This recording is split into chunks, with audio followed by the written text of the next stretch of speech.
All right, good morning, everyone. Welcome to the 18th installment of the Regional Report, a GPEC Virtual Series. I'm very excited for today's webcast. Today's webcast will feature the CEOs of 4 professional sports teams here in the Valley. They will discuss the current state of sports with insights into their upcoming seasons, their previous seasons, the economic impact of the pandemic on the sports industry, and the role of sports leadership in the community. Again, thanks for joining us. My name is Eric Sperling. I'm the managing director at STN. If you're not familiar with STN, we are a local media company based right here in downtown Phoenix, and we do have a streaming network that you can download on the App Store or Google Play. All of our shows and segments are dedicated to local leadership, community growth, and actionable solutions, hence our relationship with GPEC, or the Greater Phoenix Economic Council. Lots of shows and segments there featuring GPEC President and CEO Chris Camacho, one of our panelists today, Derrick also featured there. So again, you can download that from the App Store or Google Play. So very excited to partner with GPEC on this virtual series. Want to mention some upcoming events. You can join us on Tuesday, September 1st, from 11:30 a.m. to 1 p.m. for an ambassador event providing an inside look at economic development in 2020. Now, normally the GPEC ambassador events are not open to the public. However, this event will be the exception. So just to register, check your inbox or visit GPEC's events webpage. And to attend these ambassador events in the future or to learn about becoming a GPEC investor, you can contact Nicole. Her email is right there on the bottom of your screen. I want to mention that the next regional report will be announced in the coming weeks. We'll have that date for you. And then as always, you can check out past installments. As I mentioned, this is our 18th regional report. You can go out and check the past and previous ones by visiting gpec.org/blog. Okay, I know we have a very large group attending live today. If this is your first time joining us, real quick, want to go through some housekeeping. Today's webinar will run for approximately 1 hour. Audience members are muted and without video. This webinar is being recorded and will be shared on the GPEC website and social media sites. You may submit questions using that Q&A feature at the bottom of your screen, but due to time constraints, we may not be able to get to all those questions. Should you experience any technical difficulties at all, I'm sure you know the drill by now, just log off, log back on, that usually fixes it. And then we invite you to share this information on social media. Please feel free to tag GPEC and use the hashtag #GreaterPHXTogether where appropriate. Okay, let me introduce the panelists today. We are hearing from Xavier Gutierrez. He is the brand new CEO of the Arizona Coyotes. We have Derrick with us, the CEO of the Arizona Diamondbacks, and Jason Rowley, CEO of the Phoenix Suns and the Phoenix Mercury. So Xavier, we will start with you. Welcome to the Valley. Xavier is the first Latino team president and CEO in NHL history, stepping into his new role as Coyotes president this past June. Xavier has over 20 years of experience in corporate strategy and operations, investment management, and business development. Thank you so much for joining us this morning. Xavier, tell us about what has this been like from your perspective, again, jumping into this new role and everything that the NHL is going through right now, experiencing the playoffs. The Coyotes gave us a great run, so just excited to hear your perspective on this new role and what you have seen during this pandemic. Absolutely. First and foremost, Eric, thank you so much for having me. And I want to thank GPEC for the invitation. Obviously, I'm new to this community, but I've heard incredible things from afar about GPEC in its wonderful role in this community, and just really, really excited to be here. As you mentioned, yes, this is certainly challenging times for us in sports, for us as folks in this community. And in general, dealing with both a social, health, and economic crisis. In terms of how we have been dealing with it as an organization, first and foremost, we're looking at safety, and we're looking at the health not only of our players, our staff, our trainers, but all of our team members, all of our pack. For us, it's been incredibly important for us to put safety at top of mind. So as you are probably well aware, and I'm sure that Derrick and Jason are going to discuss this, we immediately went to a work from home situation for our team members. And only recently have I asked some of our executive team members to come back, in large part because I did want to spend some time getting to know them one-on-one, but very much in a socially distanced and with significant protocols there. In terms of the NHL, as you all probably are aware, we did have a return to play to finish off the 2019-2020 season. We were really, really excited about the fact that the Coyotes not only were in the qualifying round where we beat the Nashville Predators, but we qualified for the first round of the playoffs for the first time in 8 years. And so it's incredibly exciting for us. We simultaneously launched a marketing campaign called the How Yeah campaign. That was really punctuated by our How towels that we distributed throughout the Valley. And that is definitely a campaign that really helped. It was a rallying cry in these challenging times. And it will be something that we continue to the next season. And then that's a good segue to what's going to happen. The reality is that we're living in uncertain times and we're living in challenging times. Woke up this morning to see that American Airlines is going to eliminate 19,000 jobs out of a workforce of 100,000. So these are incredibly difficult times for businesses, large, small, medium, throughout this country. And, we ourselves are definitely facing some of those economic challenges. It's uncertain when we will have fans back in the arena next season. It's quite also uncertain when we're going to start the next season. The NHL did announce that we would go back aiming for a December 1st start date. But the reality is that is clearly something that will be dictated by what happens with the health crisis. But as an organization, we remain very, very focused on continuing to be engaged, not only with our pack and our incredibly rabid fan base, but what I have dubbed our Coyote fans in waiting. And so our engagement is really trying to be focused around how can we be members of this community and helping solve some of the problems that are going on and be part of the solution. We've done an incredible amount of philanthropic efforts around water and food insecurity in particular. So basic needs that our community members need. And we've been trying to be really focused on outreaching and really welcoming, again, everyone in this community, that we're all in this together. We're all in this both health crisis together, this economic crisis together, and we as an organization are going to be very focused on us being top of mind leaders in helping convene and be part of the solutions of this community. Xavier, thank you so much. Please stick around. We have a lot of Q&A prepared for today, a lot of questions coming in, and we'll have you back on in just a few moments. I want to transition over to Derrick Hall. Derrick is the fourth longest tenured CEO in Major League Baseball, having been at the helm of the Arizona Diamondbacks since 2005. And in 2019, Derrick was inducted into the Arizona Sports Hall of Fame. Derrick, always good to talk to you. This has been an unprecedented year for you. Just so interested to hear your perspective now that baseball is back. We are playing, what the year has been like, and then, what the future looks like. Yeah, thanks, Eric. Good to see you as always. And thank you to GPEC. I've been a proud board member and so proud of GPEC and its leadership under Chris. Good to see my longtime friend Jason and my new friend Javier. I'd start there with what Javier touched on. Really, we're focused on the safety of everyone involved, the health and safety of our players, of our employees, of our fans. And it's the unknown, Eric. We really haven't known what was going to happen here. We too, I'm proud of all the teams, the local teams, and what we've done for the community. Right away, we committed to giving more than $1 million back to the community in areas of need as well. So I applaud everyone on this conference who has done the same, because these are times where we need to step up, even though we do have such demanding and challenging economic times for ourselves as well. But I go back to when this all started on March 13th, when we shut everything down. It was fluid, but again, it was something that we've never experienced, and I hope we'll never experience again. And we were in the middle of spring training.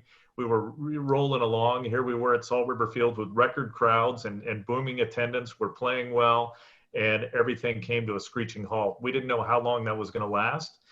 So as an organization and really as an industry, we were preparing so many different models, whether it was a full season of games, what that budget looked like, whether it was 100 games, whether it was 60 games or 30 games. We still didn't know whether we were going to have full crowd. We did models of 3/4 of a crowd, of half a crowd, of a quarter crowd. And we had a playbook ready to go. If we were indeed given the green light and we could have fans in, we were going to do it in a very effective and safe way, yet it never came to that point. And still today, I would say it's highly unlikely that we would open the gates to fans this year. It just doesn't make sense at this point. And we would probably need 3 to 4 weeks of runway just to get that started. So we also sent all of our employees home, and we've been telecommuting, working remotely since. It's been a challenge, but we've learned a lot, and we're extremely productive at this time. We held on as long as we could with all of our employees, and unfortunately, by the end of June, we had to react, and we had some furloughs and eliminations, and it's tough, especially in an environment where so many can relate, where culture is our top priority, and we've had to make some adjustments. And here we are in a situation where we're going to lose millions of dollars, and as an industry, billions of dollars. And we're in the business of gathering crowds. We haven't been able to gather any crowds yet. We stuck to planning. We stuck to negotiations. A lot of them were, as you know, out in the public, unfortunately, when it came to the union and Major League Baseball trying to come together with a plan. Ultimately, the commissioner did have the right to impose a calendar, a schedule. The players agreed, and we got to our 60-game schedule. It's very important that we get to the finish line. We've had a few bumps in the roads. A couple of teams have had some curves thrown at them and have had some outbreaks. But I think overall we've done a nice job. I also think back, Eric, to when we were just starting this, we were working closely with the commissioner, selfishly trying to get all 30 teams here in a bubble in Arizona. I thought that would have been great for our economy and great for Chase Field and the exposure to our great market. They weren't on board for that, the other teams that is. And then we looked at a 3-location model where we would have been here, we would have been in Texas, and we would have been in Florida. That eventually went away as well, discussion-wise, and teams stuck to their own markets. And we've done a nice job of creating 30 of our own bubbles. It does have challenges, but the protocol is thick, the protocol is strict, and we've been very disciplined, and our players have as well, making the sacrifices so that we can hopefully get a season in. So here we are. I know we'll have some questions about the testing and about the protocol, but knock on wood, everything's been good so far, other than the results on the field. As we win 6 in a row and then we lose 6 in a row, that's a streaky team. That's a roller coaster. All right, Derrick. Yeah, as you mentioned, we'll bring you back in a few moments for some Q&A. Let's bring Jason in the conversation now. Jason is in his 6th season as the Suns president and 11th season overall with the team, where he previously served as the team's COO and its senior vice president and general counsel. In his role, he oversees all business operations for the Suns and the Mercury, management of Talking Stick Resort Arena, Legends Entertainment District, and NBA Development League Northern Arizona Suns. So a lot going on in your world, Jason. And you got the new project 201 going on over there. So just all of this happening, we'd love to hear your perspective on what this season has been like for you. And again, as you transition into next season, what you're thinking. Right. Well, and to echo Javier and Derrick's comments about thanking you and GPEC for the opportunity, Chris's leadership there, terrific organization, and really, I think, in a difficult time, stepping up for not just the business community, but for the market as a whole. But very similarly, on March 12th, if you told me that we'd be sitting here this far down the road and still not have clarity on what even the next season was going to look like, I would tell you were crazy. I remember sitting with our executive staff, knowing that this was out in the world, but not really any clarity on what it was actually going to mean. And I think that's been the most challenging thing for everybody, is the lack of certainty. When it first hit, everybody, it was kind of like my days in the military when there's a crisis, people step up and they deal with the crisis that's right in front of them in the manner that they have to. And that's usually when you see, that's when your superstars step up and really do what they need to do. And everybody's really just kind of trying to figure it out on the fly. Then as things proceed and you get further down the road, it gets to be a bit of a challenge to keep people engaged and keep them in a positive frame of mind. And that's been something I've been very proud of our organization and our employees in terms of trying to stay positive in this environment where everybody is separated. It can be difficult, doing things through teleconference and so forth is not quite the same as having people in person. And so I think that it's up to leaders like everybody here on the phone and folks out there listening that, if you have people you're managing and people who are working from home, they might feel a little bit detached and separated. And I think it's up to all of us to try and find ways to to allow people to still connect, because that is an extremely, that human connection is very important. When I look at our situation in particular, although we have been working in a remote environment, the one big variable that we're dealing with that a lot of other teams in our industry are not is a $230 million renovation project and building a $50 million training facility all at the same time. And obviously those things don't get built if people aren't here at the location doing that work. And so that additional layer of complexity was a challenge for us, and one that we've really stepped up and I think met that challenge. Our managing partner, Robert Sarver, has been highly involved in the project, as you would assume he would be, and obviously should be. But we've been able to put ourselves in a position where, if you talk about silver linings of this pandemic, the ability to move our construction schedule up and actually get to the point where we're able to complete more of the project earlier than we thought we were going to, has been, that's been a blessing. Although obviously, if we could trade it for having no COVID, we certainly would. But I think this building in particular is going to be something that when people see what we've been able to create here from the bones that already existed, it's going to be a point of pride for the community. And all these pieces kind of coming together at the same time, the continued desire that people have to have professional sports and entertainment, that live setting, I don't think that's going away. I do think people's attitudes might be a little different, and as Xavier and Derrick spoke to, everybody's going to expect a level of safety and protocols in place when people come back to live sporting buildings. But I would tell you right now that I think if you open up the building and had an event here, setting aside personal responsibility, you'd probably sell the thing out. Now, that's not anything anybody's going to do right now, but there's so much pent-up demand that I think when the clouds part and the sun comes back out again here, and we're able to open up all of our respective facilities, there is going to be an absolute flood of demand. And our hope is that we're able to come back and provide that level of service and entertainment and quality that people are expecting, and literally exceed those expectations. You think about this market in particular, all the things that happen here. We have 4 major sports teams. We have the greatest golf tournament in the world. We have spring training that brings in, Derrick, how many? 17 teams from across the country. We have professional car racing. This is an absolute hotbed of sports and entertainment, not just in the nation, but literally in the world, if you think about it in that context. And it's up to all of us as leaders to kind of step up and be able to get us back on track and provide all the things that people love for living in this community. So we're excited for it, but there's a lot of work ahead for sure. Absolutely, Jason. Thank you so much. And again, thank you to all the panelists for sharing their perspectives. I want to mention again to the live audience that Q&A feature at the bottom of your screen. We do have time, and that's what we're going to get to right now, some Q&A. And guys, one of the first questions that came in, and each of you discussed leadership, and I'll bring Derrick in first, since Derrick and I have talked about this previously. The Diamondbacks seem to always be voted one of the best places to work in the Valley. And you and I have talked about corporate culture, company culture, and how challenging that can be for the president and the CEO of a sports team, because you've got players on the field, you've got business people selling tickets, you just have tons of departments that all flow into, this company culture. And then here we go during the pandemic, and you mentioned it, those difficult days where furloughs happen, layoff happens, the things that usually happen on the field with cuts are happening in the business office. So, trying to maintain that company culture, how difficult of a challenge has that been for you? And then, pre-pandemic versus where you are now, rallying the group.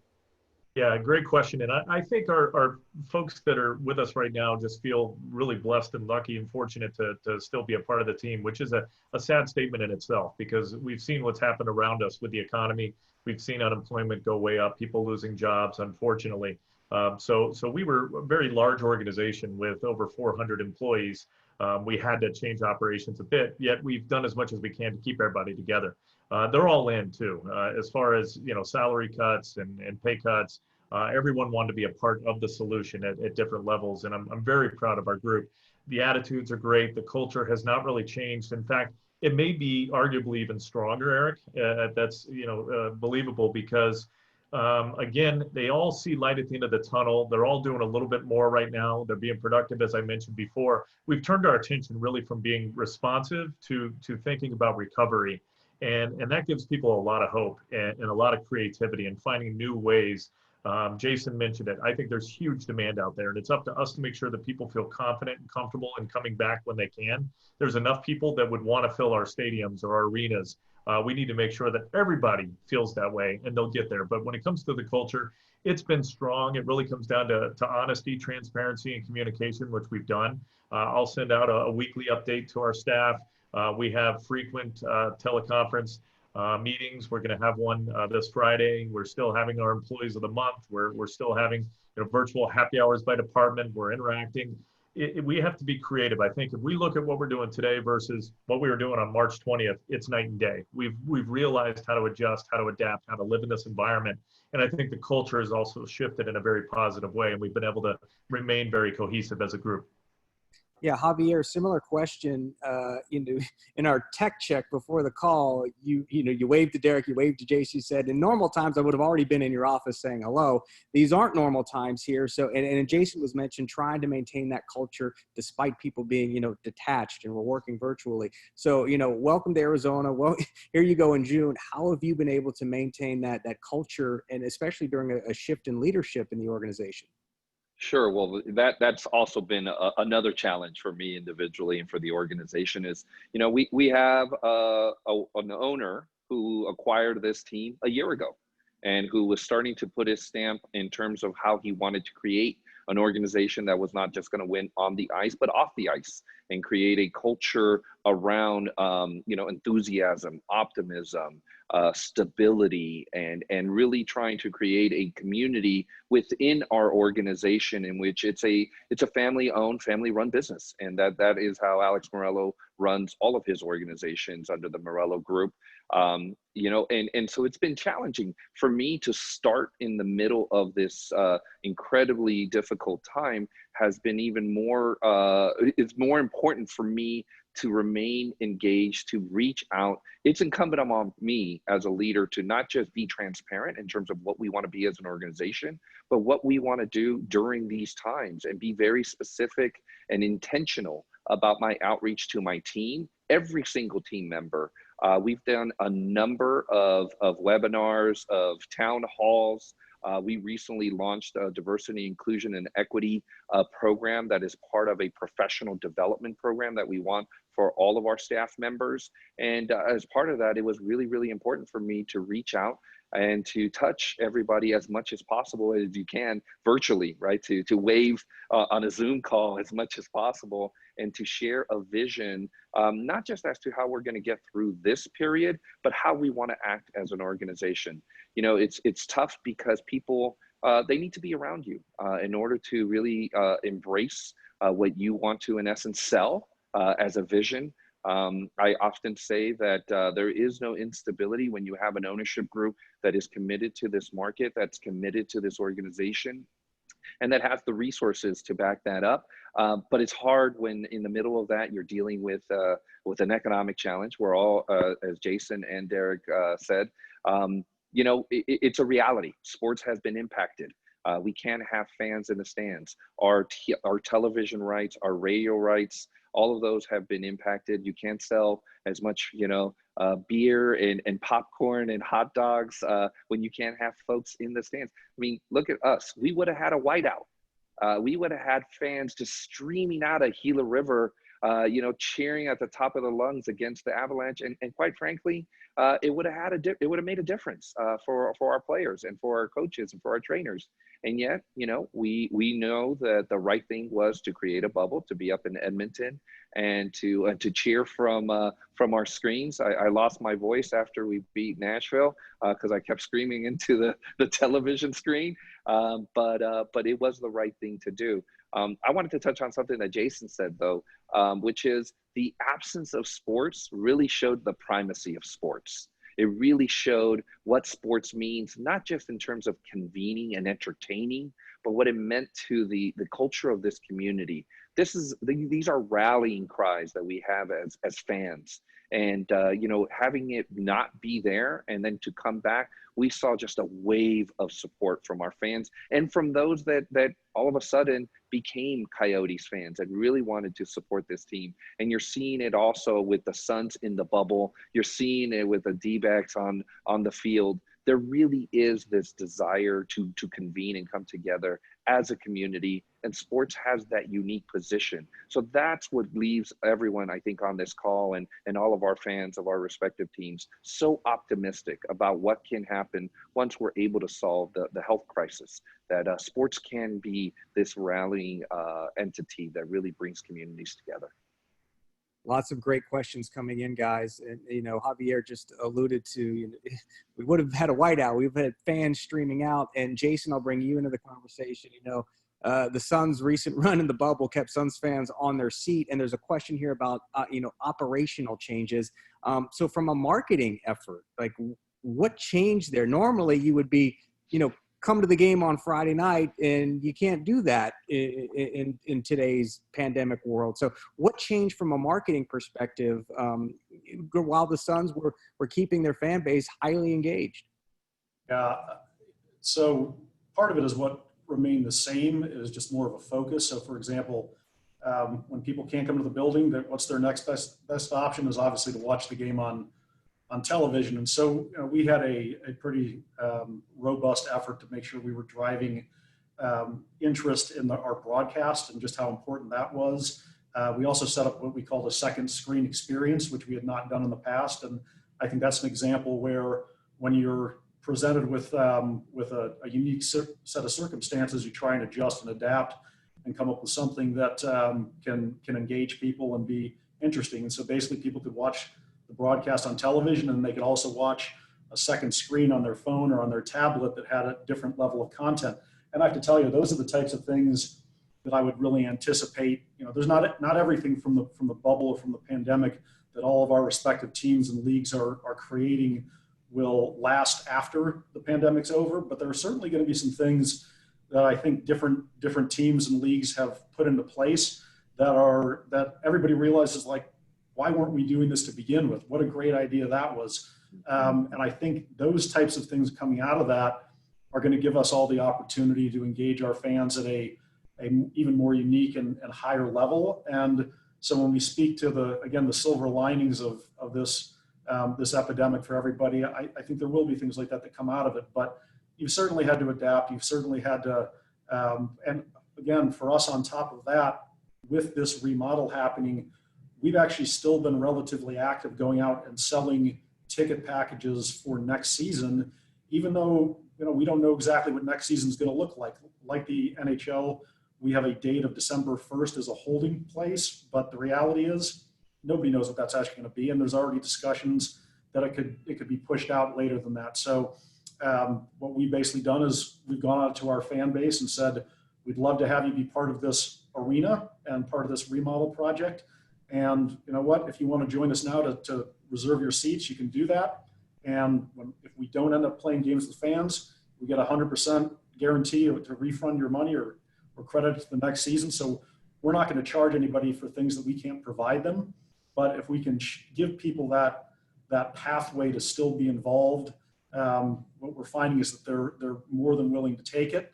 And I think it's just a function of being as adaptable as you can. And again, we'll have some great ideas that come out of this that are going to continue long after it's over.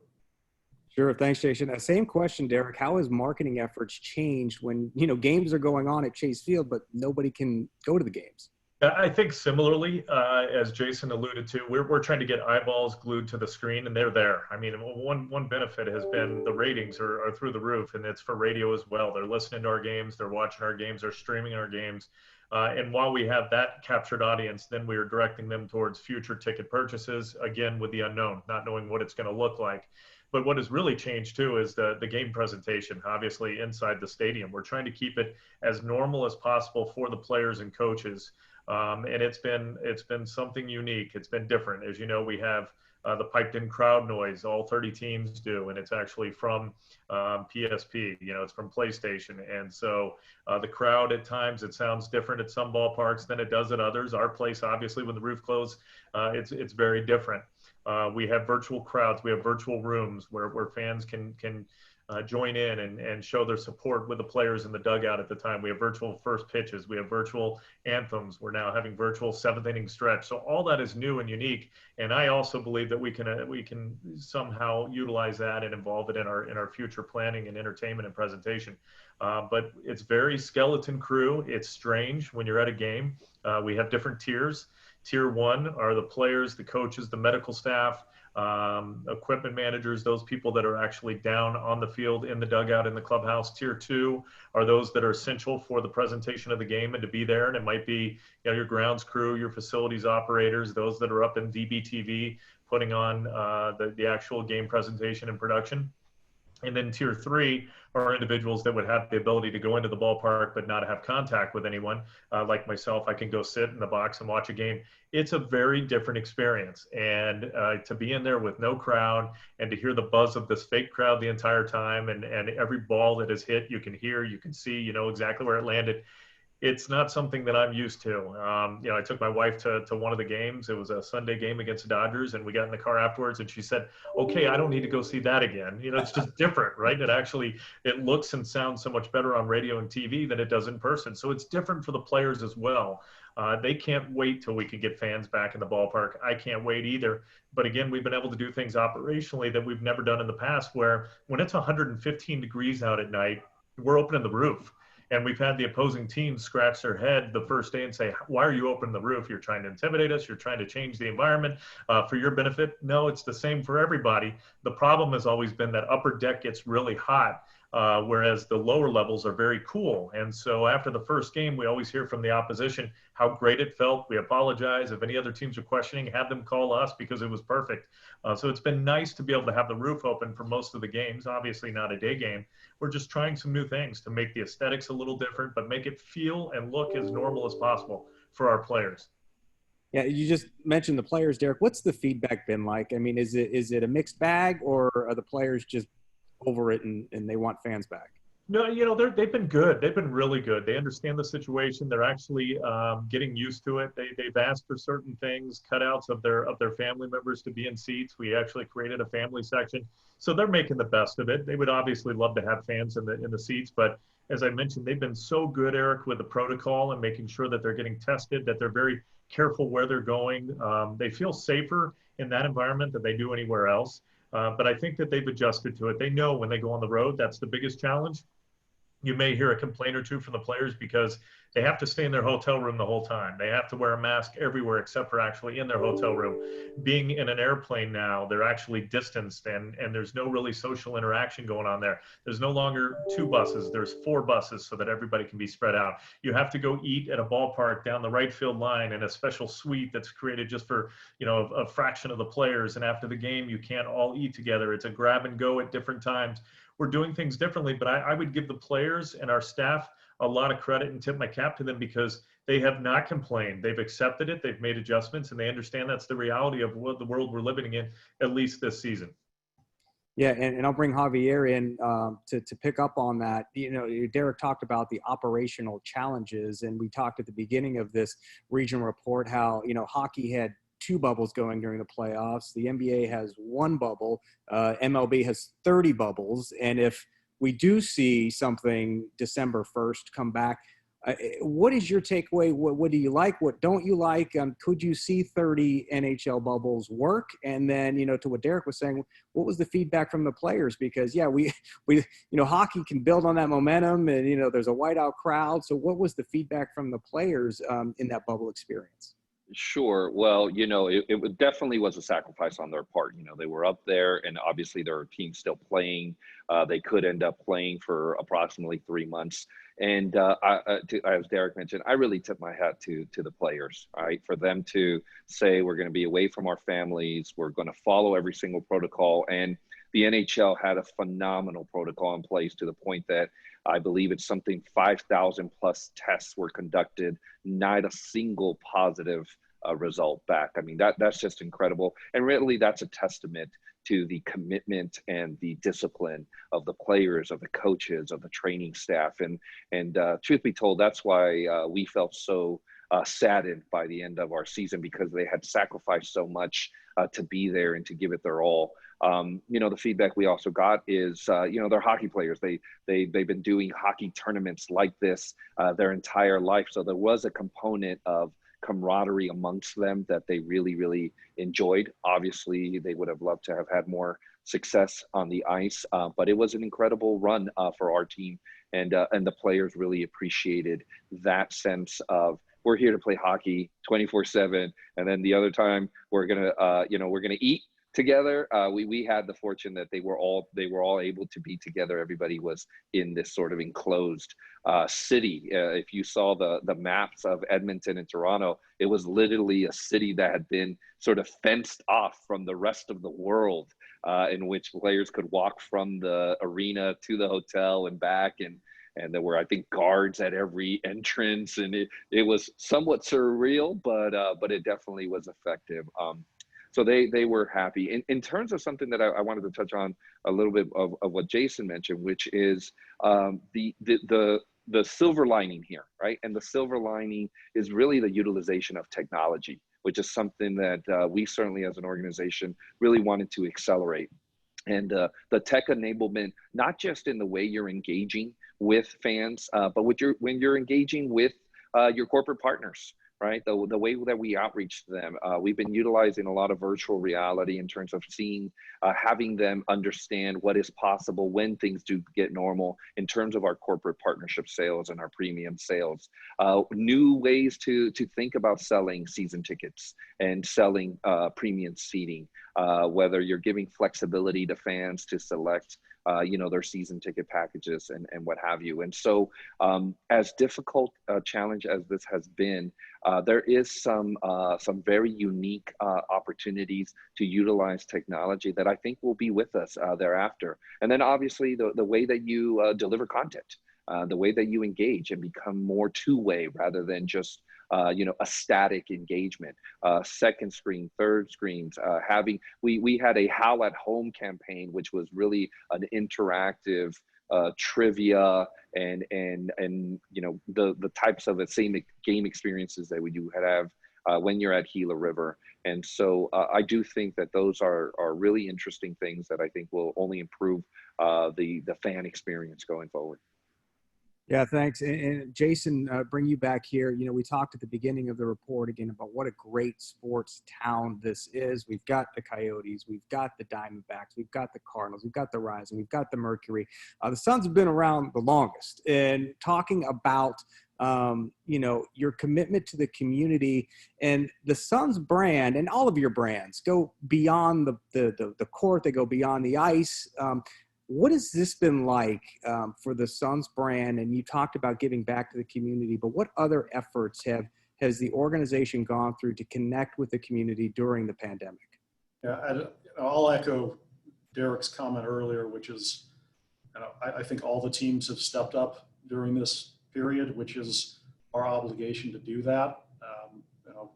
One of the things that you hear often, and I think it's really the fact, is that yes, individuals own professional sports teams, but at the end of the day, they truly are community assets.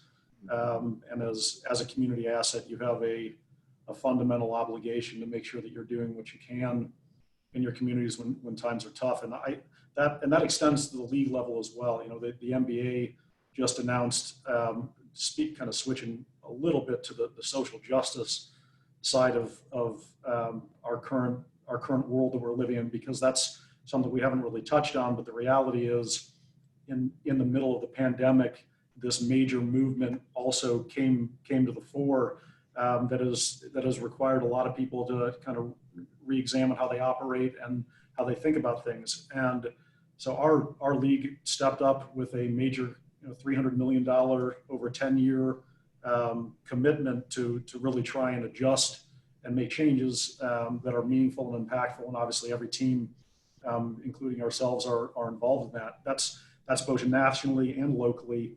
But when I think back to the beginning of the pandemic in particular, the thing that was so, to one degree, overwhelming, but also unique about it is that, there are times where individual nonprofits or community organizations have difficult times and they reach out and need help, which all of our teams are always willing to do. But this was a circumstance where every charity in the city had an unbelievable and to some degree unmeetable need, particularly if you're talking about St. Mary's Food Bank, just numerous other charitable organizations that were in the business of providing day-by-day assistance to those in need, and seeing all the teams step up and do what was necessary to not fill the entire need, because I don't think that was literally possible, but making both the financial contributions, but at the same time doing things which seems small, but at the time you think back to the rush on toilet paper and paper towels and cleaning supplies. Well, we literally took all of those things that we had here in the building and distributed those out to different charities, because at the time they were saying, money's great, but I can't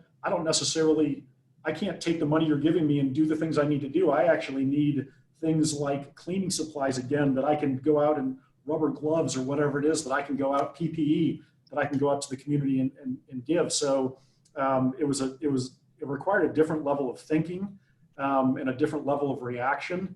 But at the end of the day, again, I feel like we have all stepped up, and look, we get a lot of attention because people focus on their professional sports teams, but there were an unfathomable number of companies and organizations here in this community, in the business community, that stepped up, many of them who are GPEC members, who stepped up, made, again, financial contributions, deployed their own staff to help to the extent they were able to, knowing that again, with the social distancing, those things are challenging. It's really just been an amazing thing to watch. And despite the fact that there's so much divisiveness in our country right now, it seems, at the same time, you can look to this pandemic and how people have reacted and realize that there's also a lot of people who have come together and pulled together. And I think that's a really positive thing for our future as a community, as a nation. Yeah, absolutely. And Derrick, same thing. You've been at the helm since 2005. I know you are personally invested in so many charities here in the Valley, as well as the D-backs organization. So again, righting the ship of the company, getting the company culture set, but then also seeing and meeting the needs of the community. I'm sure your phone was blowing up at times, your email was blowing up at times. So what was that like for you, and how was those decisions made of where you needed to help out? Yeah, it was very busy, especially in the beginning. And we had meetings twice a week, and then it slowed down to once a week. And I think initially we realized that the demand was there. St. Vincent de Paul, the food banks, trying to get out to the tribal lands and help where areas were in strong demand. We reached out to Navajo Nation to see how we could help, and had a blood drive and had food drives, all at Chase Field. There were so many ways that we knew we could make an impact, and also helping those that are internal and part of our family. We realized right away that the part-time folks that work our games, our game day staff, were not going to be at work, and they were going to have a significant amount of their what they make for a living, their earnings taken away because of this pandemic. So we immediately put together $1 million fund for our game day staff and part-time employees, and they've taken advantage of that. We had some loans that we offered to our employees to make sure that if they needed assistance, they would be interest-free loans, and that we would take care of paying those over time. Again, I think everybody's made sacrifices, and I'm so proud of this Valley really coming together, knowing what the demands were for the hospitals and for the PPE, and making sure that we could do what we could to help, and picking up the phones because of our corporate partnerships and those relationships, to be able to call Banner, to be able to call St. Joe's and see what their needs may be, Phoenix Children's Hospital. And our players were out there. It was so great to see them volunteering.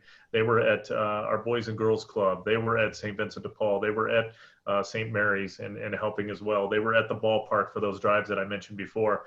There are times where we need to step up more, and I have found that our organization, even though, as I mentioned in the beginning, it's more of an economic challenge at this time, that's a big part of why we're here. We understand our social responsibility and how we can make an impact. These are the times where the community needs us most, and that's why we have to sacrifice as well to make sure that we can help and be a positive and contributing member of this community. And I'm so proud of our players. I'm proud of our staff. I'm very proud of our ownership for continuing to do that. And we will. You look back at our last economic disaster a few years back, and that was a time where we had to sharpen our pencils and use our erasers on our budgets and make extreme cuts. But again, we didn't cut when it came to community. We did even more, and we're doing the same now. Even though we're having to cut a lot of our operating costs, and we're, as I mentioned, cutting some of our salaries and what we're getting paid, as all individuals are throughout the organization, we're doing even more for the community. And I can say that about every one of the teams in this valley, because we understand what a difference we can make. Yeah, thanks, Derrick. Javier, as we look towards the future and hopeful for that return to sports, in-person sports, the NFL season is about to kick off. And, you know, in starting this call, we talked about how the MLB had 30 bubbles. We talked about how the NHL had 2, the NBA has 1, the WNBA has 1. NFL is a little inconsistent right now, where you might have some stadiums allowing fans, other stadiums not allowing fans. What are you hoping to gain or learn from what the NFL is going to do? Or again, this could change day by day here. As you guys look towards that December 1st date, again, what other major sports leagues are doing and what the NFL is trying to accomplish? Sure. I think part of this entire experience is to be very open to having to iterate, having to course correct, having to take on new information and seeing what makes the most sense. I mean, we learned a lot from what the NBA did with their bubble, as not only a league, but as a club. We're learning a lot how the MLB is doing. And again, here very publicly, I really want to applaud both Derrick and Jason for what they did and what they are doing, not only for their community, but for their players, for their staff. I mean, it's just been incredible. And we all learn, you know, we're all interacting at the league levels, at the club levels, what's working, what's not working. We want to keep everyone safe.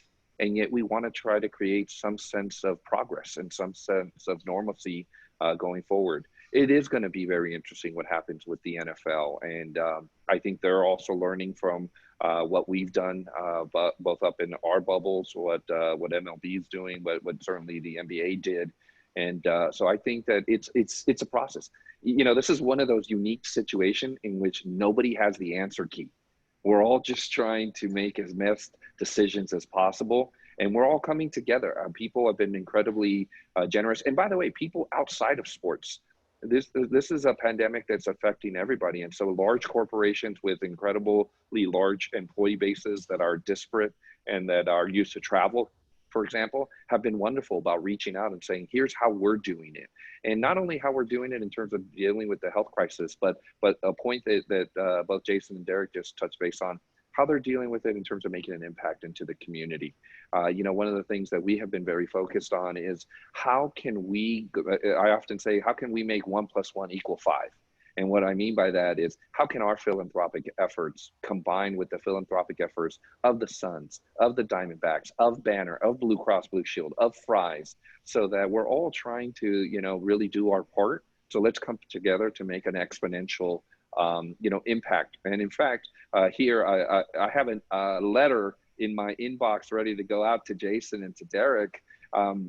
You know, what the sports teams did in Los Angeles recently is they all came together to create something called the Los Angeles Alliance, in which every sports team came together to address the issue of social justice and economic justice. And I was hoping that all of us here in the Valley would also come together and at least explore that opportunity. We're all doing incredibly wonderful things, and much of it has overlap. And so how do we create an exponential impact to do so? That model's been created in LA. I know it's being explored in New York. I'd love to be a part of that here. And so I didn't want to spring it on them and surprise them with this, but I felt, I haven't had a chance again to knock on their doors and ask them in person. So here's my virtual knock on Zoom saying, I'm just really, really, really impressed with what they've done and what so many leaders, including GPEC and its membership, have done. And I just think that this community, as someone who has been in this community for all of 11 weeks, I've just been blown away with the collaboration, the innovation, and the warm embrace of one another to try to actually make an impact here. Oh, Jason, I'll let you respond. I think that's fantastic. You know, watching it happen here live, and I know organizations are always working for collaborations. And what were your thoughts on that? Well, here's one of the great things about our industry. Yeah, we compete for sponsorship dollars, and we compete for ticket sales and for people coming in and signing up with our suites. But unlike, if you work for Pepsi, you're probably not a Coke fan, right? We can be fans of the other teams and are fans of the other teams and actually root for the other teams in this valley to be successful. And that's both on and off, whether it's the field, the ice, or the court. And it's one of the unique things about our industry that you're able to really kind of root for each other. And this is a great example of that. And we look forward to having that conversation and seeing how we can collaborate, because when you come together, you're obviously going to be a lot more powerful than just going on your own. Yeah, Derrick? Yeah, same. I completely agree. And the beauty here, and Javier, I'm glad you're reaching out, because Jason and I will occasionally get together and bounce ideas off each other or see how we can help one another. We share a lot in common. We do have a lot of the same corporate partners. We have a lot of the same season ticket holders. All boats rise. I mean, when you guys have done so well as you have recently in the bubbles, that helps us. That helps interest in sports and confidence in consumer spending and attention. So, thank you. Collaboration is the key. And I think we're going to have to help each other when it comes to best practices, whether it's over, social injustice or how we're going to get people back in safely. We right now, and you touched on it, Eric, and it was a great question, because we have had a commissioner who's now reaching out, I wouldn't say for the first time, but since, in his tenure, reaching out to all the other commissioners, and they are sharing ideas and best practices, and they're getting better from doing so. And what we've realized, Jason touched on it, is we don't compete off of the court or on the court or on the field, and off the court and field and ice. We can all help each other. We don't compete. We can actually help and contribute to one another. So when it comes to a time when we're going to get back to the ballpark safely, we're going to help one another. As I said, we have a playbook, and I can't wait till I can, pick up the phone or go see Javier and go see Jason and tell them what we had planned. And we're talking about contactless, cashless ways of getting back to the ballpark, entering certain gates at certain times that you're assigned, getting food that is ordered only on mobile, and when you're, notified to go pick it up without touching anybody or contacting anybody, and back to your seat, and when to exit. There's so many ways we can do this to ease people back in, but there are bigger social issues going on that we're all addressing as well. And I can tell you internally, we've taken it very seriously, and it's very important to so many people. We've created D-backs for change, and we're having weekly meetings now, and we have resource groups. We call our employees team players, team player resource groups. There are so many of them now. We have educational sessions. We've already had 3 of those. We've had educational sessions for our players and our coaching staff as well, with moderators. So I think we can all bounce these ideas off each other and work collectively and collaboratively. I love the idea. It's been very powerful for us to do so in other realms.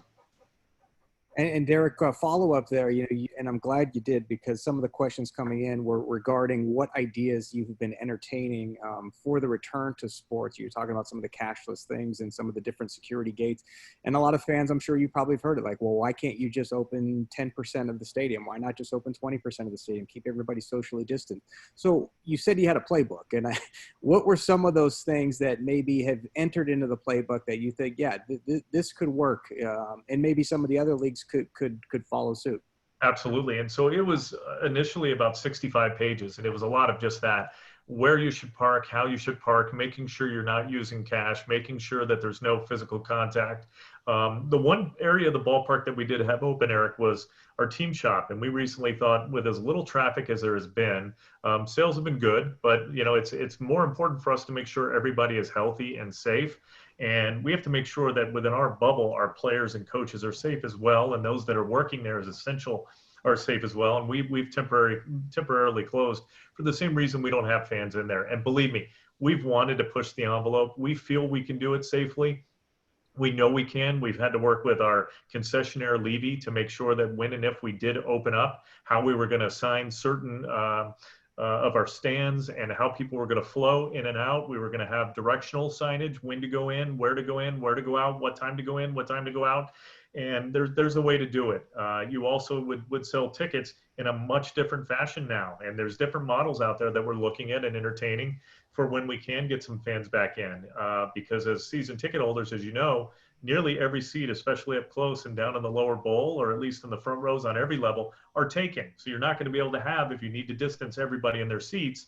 And so there's obviously a way of selling your season tickets, and we're also giving you a distance pair of tickets too. And at times you may be in yours, at other times you're going to be in that distance location. It could be like the movie theater selling, where you look at a grid and these 4 are available right now, and you can buy those 4, or you can buy these 4 that are a little closer. There's so many different ways and methods, but I think we all need to bounce these ideas off each other. I was very confident with the process that we had in place for bringing back fans, and we're going to need to. But I also believe pretty soon, knock on wood, we're all going to be back to normal attendance, where people don't have to worry so much about contact and about making sure that it's cashless and about timing of entry and exit, ingress and egress. However, I think one of the benefits, going back to silver lining of all of this, is God forbid we have another pandemic, but if we do have a situation where we do need to create distancing, we're going to know how to do it. We're going to have a much better idea of how to handle this, how to tackle it at first, and to make sure that we do create that very safe, healthy distance environment for our fans. Yeah, Jason, same thing. Were you taking notes there? Because Derrick had some great ideas. What does your playbook look like? As I know you want to show off the new arena when it's done. So what are those kind of playbook ideas you've been writing down? No doubt about it. And a lot of it is very similar. I mean, let me put it this way. If you are running a professional sports team and you're not looking at these issues right now, you're not doing your job, whether it's cashless, the mobile ticketing, no paper, all the queuing and all those things. And everybody's looking at those things as everybody should be. And I think it's the great thing is that the industry, as Javier said, is pulling together, and people all want it to work out in a way that benefits everybody. And so there will be a lot of that sharing. For us, the additional piece is because of the remodel and the timing of it, it gives us a little bit of an opportunity to do some things during the construction that otherwise we'd have to go back and retrofit, looking at things like ultraviolet lighting on the handles of your escalators and so many the ventilation systems, and whether you have to retrofit or what that looks like. So there's so many components to it, and I would suspect that Javier and Derrick, just like myself, get about 10 to 15 emails a day from different vendors out there that are, all looking to solve the COVID problem for you. And with all that clutter out there, the obligation and the focus is to try and land on what are the things that are a sound investment that get you to the level of safety you need, but are also things you can utilize in the future. Because if you're just putting the money into it now, but then a year down the road when there's a vaccine in place and we're in a better spot, you'd rather put things in place that you can utilize in the long term. And so it's balancing those two out. And look, I'm confident we'll get there. You also got all the people in the concert business that are focusing on exactly the same thing, because just like us, the people in the concert business are needing to have a solution for sure. Yep. All right, gentlemen, we are wrapping up here, but before we do, just some closing moments and some final thoughts. And Javier, we'll start with you. What a great discussion we've had here the last hour. I just want your final remarks on what you've heard, and then, potentially where we're going. Absolutely. Well, first, again, really want to thank GPEC for the opportunity as someone new to this, to the Valley. This has been wonderful. It's been great to get a chance to meet the organization. Chris and his staff had to do a wonderful job, and a bunch of the members. Obviously, it's also been wonderful to finally get a chance to connect with my colleagues, Jason and Derrick, and again, been a long time admirer from afar about the things that they've done as organizations, as individuals. And so this has been great. I think what you heard is these are still incredibly challenging times.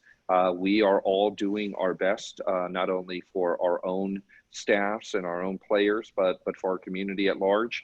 And yet, we're hopeful. We're optimistic. We think that there is a opportunity to take, as they say, make lemonade out of lemons here, and obviously be respectful and mindful of the suffering that's going on out there, but to it is our job to be cheerleaders for our organizations, for our communities, and to see where the future may be brighter at some point once the health crisis can subside, and we can be a part of helping again rally the valley and rally our team, our communities, and our business partners. So appreciate the time, and looking forward to continuing the discussion offline.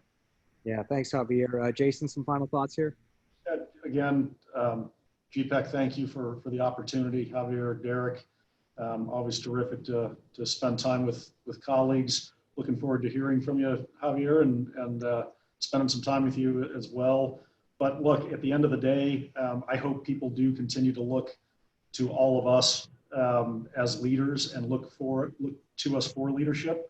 I think it's important that during these times we satisfy those kind of obligations and step up and do the things we need to do. And I'm very proud of, again, the teams and the activities they've taken in this market. So we'll just keep on waiting for another day or a brighter day, but doing the things we can to try and get us there as quickly as possible.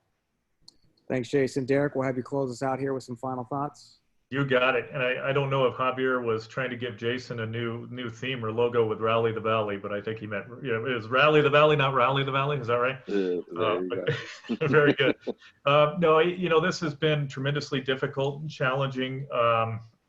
It is sad when we talk about the community, and one of our true champions, Mike McQuaid, who ran the Human Services campus, lost his life to COVID. It really strikes you and you realize just how serious this is. So we have the responsibility and burden, of course, and challenge to make sure that we do continue to have a safe environment for not only our employees and our players, but our fans. And that's why we have to be very careful, and we never want any of our staff to feel obligated to have to return to work until we are completely confident that they can safely. I go back to some of the silver linings, for us. Through all of this, I've realized I always resisted it and said people were crazy, that remote work and telecommunicating can happen and should happen. It actually does work, and you can be very productive. So I think we have to find a balance in the future, especially for those that have had challenges with school or with daycare or not feeling so well to get into the office. We have to be very sensitive to that. If you don't feel well, don't go into the office anymore. I think number two, it forced MLB and the other leagues, to get with its players and come up with a solution to get back on the field, to get back on the ice, to get back on the court, because we realize how important it is to bring those sports back. I think our ratings, as I mentioned, have shot through the roof. It shows that there's this craving. And my last point is to get back to sporting events and to get back to entertainment. It shows a sense of normalcy. We've always said once we can all return, there seems to be a norm again. Baseball has played an instrumental part over the years in returning to normalcy after World Wars, after 9/11, and now in this case after a pandemic. And we need NHL, we need NBA, we need NFL, we need WNBA, we need golf, we need UFC, we need everything we possibly can to be that great escape and bring our families back together. So I thank all of you for having the interest to be here with us. I thank all of you for your support of our teams, of our franchises, and of GPEC in this great city. And together we're going to do it. We're going to recover. We're going to have you back at our arenas and stadiums with smiles on our faces, and we'll be able to hopefully shake hands at that time, or at least knuckle each high five and bow and enjoy some laughs together and time with your families. Thank you for everything you do for this valley. Eric, thank you for being our moderator today. You did a great job, and I'm glad we could all share some thoughts. And again, this was an escape for us for an hour. Yeah, and Derrick, thank you so much for bringing up Mike McQuaid. Again, such a tremendous value to our community, loved by so many. Just incredible human being. Derrick, thank you so much. Javier, Jason, before I let you go, we're going to do a screenshot, but I want to mention just to the GPEC crowd watching us today, join us please Tuesday, September 1st from 11:30 to 1 p.m. for an ambassador event. This will provide an inside look at the economic development in 2020. Now, normally GPEC ambassador events are not open to the public. However, this event will be the exception. To register, check your inbox or visit GPEC's event webpage. Again, to attend these ambassador events in the future or to learn about becoming a GPEC investor, you can contact Nicole. Her email is right there on the bottom of your screen, and we will update you on when the next regional report will be. Look for that email. We'll have that report in the coming weeks.